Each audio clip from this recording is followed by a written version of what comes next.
ഈശോയേ ഈശോയേ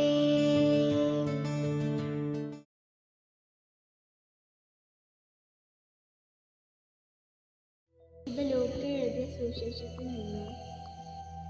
അക്കാലത്ത് യേശു ജനങ്ങളെ സ്വീകരിച്ച് ദൈവരാജ്യത്തിനെ പറ്റി അവരോട് പ്രസംഗിക്കുകയും രോഗശാന്തി ആവശ്യമായിരിക്കുന്നവരെ സുഖപ്പെടുത്തുകയും ചെയ്തു. പകൽ അസ്തമിച്ചു തുടങ്ങിയപ്പോൾ 12 പേരും അടുത്തു വന്ന് അവനോട് പറഞ്ഞു, നാം വിജനപ്രദേശത്തായതുകൊണ്ട് ഗ്രാമങ്ങളിലും നാട്ടിൻപുറങ്ങളിലും പോയി ഭക്ഷണ സാധനങ്ങൾ വാങ്ങുന്നതിനും ജനങ്ങളെ പറഞ്ഞയക്കുക. അവൻ പ്രതിവചിച്ചു, നിങ്ങൾ അവർക്ക് ഭക്ഷണം കൊടുക്കുവിൻ. അവർ പറഞ്ഞു, ഞങ്ങളുടെ പക്കൽ 5 അപ്പവും 2 മത്സ്യവും മാത്രമേയുള്ളൂ. ഈ ജനങ്ങൾക്കെല്ലാവർക്കും ഭക്ഷണം നൽകണമെങ്കിൽ ഞങ്ങൾ പോയി വാങ്ങിക്കൊണ്ടുവരണം. അവിടെ ഏകദേശം 5000 പുരുഷന്മാർ ഉണ്ടായിരുന്നു. അവൻ ശിഷ്യന്മാരോട് പറഞ്ഞു, 50 വീതം പന്തികളായി ജനങ്ങളെ ഇരുത്തുവിൻ.